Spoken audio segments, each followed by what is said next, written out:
ketika sebuah kesalahan berakhir dengan hilangnya nyawa. Itulah yang dialami oleh Andres Escobar pada Piala Dunia 1994. Escobar yang mencetak gol bunuh diri harus membayarnya dengan nyawanya sendiri. Andres Escobar adalah bek timnas Kolombia di Piala Dunia FIFA 1994. Sepanjang karirnya, dia bermain untuk klub Kolombia Atlético Nacional.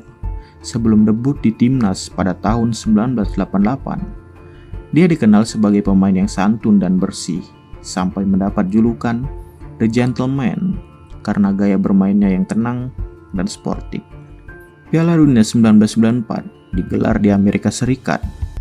Saat itu, Kolombia masuk ke grup A bareng Romania, Swiss, dan tuan rumah Amerika Serikat. Saat itu, ada rumor yang menyebar kalau tim Kolombia sudah terjebak dalam permainan kartel narkoba dan sindikat judi yang konon pakai ancaman maut buat ngatur susunan pemainnya, secara harfiah mengancam nyawa para pemainnya. Di pertandingan pertama pada 18 Juni, Kolombia kalah mengejutkan 1-3 dari Rumania.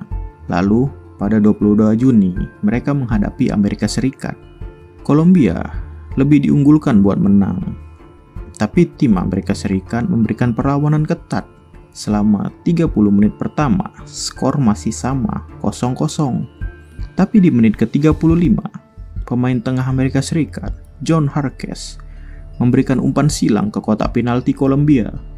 Escobar yang mencoba menghalau bola, malah bikin bola masuk ke gawang sendiri. Dan ya, gol bunuh diri. Amerika Serikat pun unggul 1-0. Dan akhirnya menang 2-1. Setelah 2 kekalahan, Kolombia hampir pasti tersingkir. Satu-satunya harapan mereka adalah menang melawan Swiss sambil berharap Romania kalah dari Amerika Serikat. Dan benar, Kolombia menang 2-0 lawan Swiss. Tapi Romania juga menang. Akhirnya, Kolombia harus pulang lebih cepat. Escobar jelas kecewa dengan performa timnya dan gol bunuh dirinya sendiri. Tapi dia tetap berusaha berpikir positif. Dalam sebuah wawancara, dia bilang, "Ini adalah pengalaman yang luar biasa dan langka. Kita akan bertemu lain kali karena hidup tidak akan berakhir di sini." Sayangnya, kenyataan yang terjadi adalah kebalikan dari kata-katanya tadi. 5 hari setelah pertandingan melawan Swiss, tepatnya pada 1 Juli 1994, Escobar keluar malam bersama teman-temannya di Medellin.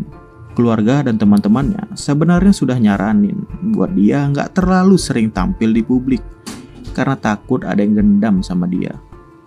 Tapi Escobar cuek. Dia tahu dia bikin kesalahan, tapi dia nggak mau sembunyi karena malu. Malam itu, dia dan teman-temannya berpesta di klub malam.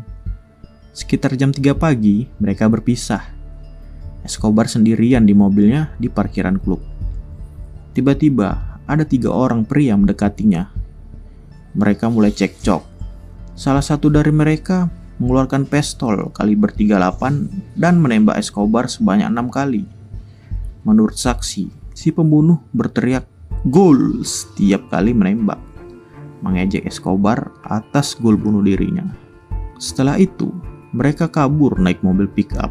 Escobar dengan 6 luka tembakan sempat dibawa ke rumah sakit. Tapi akhirnya meninggal kurang dari 1 jam kemudian.